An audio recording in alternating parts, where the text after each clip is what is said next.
All right, I'm going to talk about the New Mexico uh, order from the governor and how it basically not so much about what's going on. Okay, we all know what happened, and we all know that they filed something, a legal injunction, which has suspended this immediately.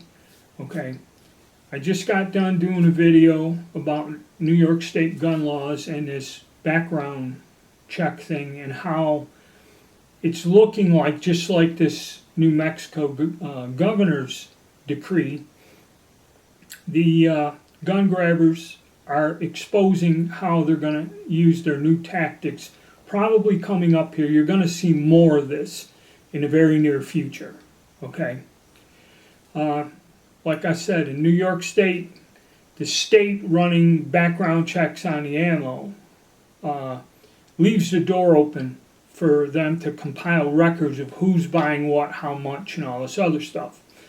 Um, what the New Mexico thing has done, and which was blatant in all the news reports, is the governor has said, I am the governor, and and governors, it's pretty high up on a political ladder. State governors, a lot of them held the governor's position before they became elected president. Okay, so bear that in mind. All right, a governorship in that is pretty high up there, and a lot of them, Ronald Reagan, I mean, I can name a dozen presidents that were governor at one point in time, then became president of the United States.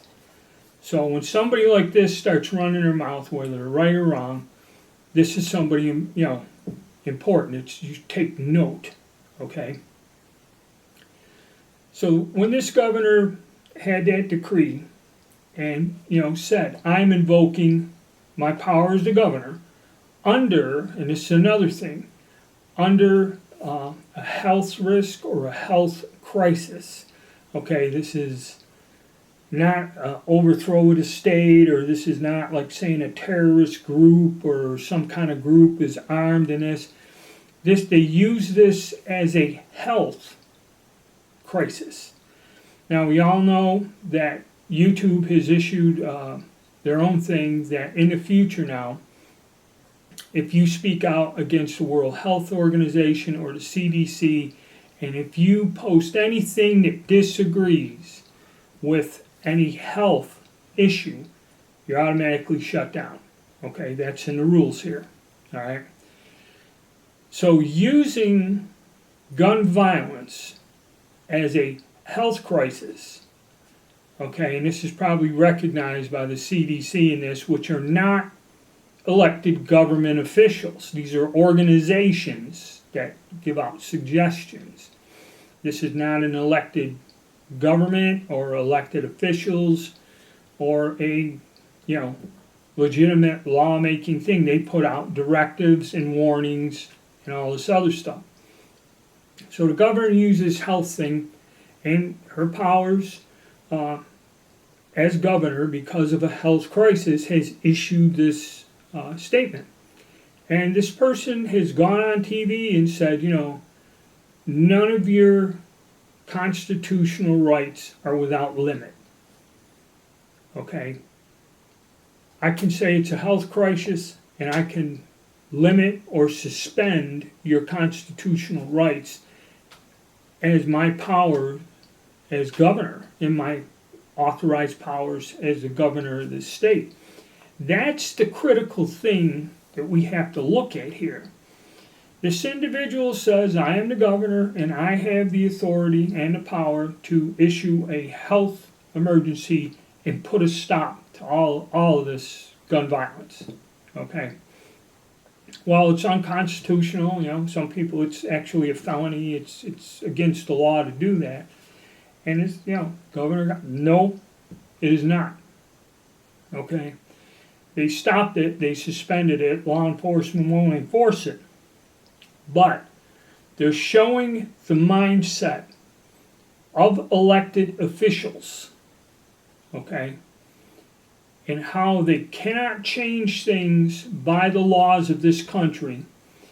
They cannot get the people, to change the Constitution and to ban firearms. So they're going to use any means possible and twist the law around to their liking, or supposedly, I have the right to do this. I don't really care. And she even slipped and said Second Amendment and First Amendment. So these people don't want somebody like me discussing this either. So the question is, did this person slip up and show you what's going to be happening to us coming up to this election year, and what's going to happen if a certain political party or a certain group of people get into power, what the future is for us? Much like in Canada. They had a peaceful protest, they wouldn't go away, they demanded action, and the action that was taken is bank accounts were frozen, people's vehicles and property were seized, and you're just locked out. How many of you have enough cash on hand in your home to exist the rest of your life? Okay? They seal off your bank accounts and freeze them where you can't get to them. Well, what are you going to do? How do you go? It's like, there's a local branch of my bank here. I can go to the bank and complain all I want.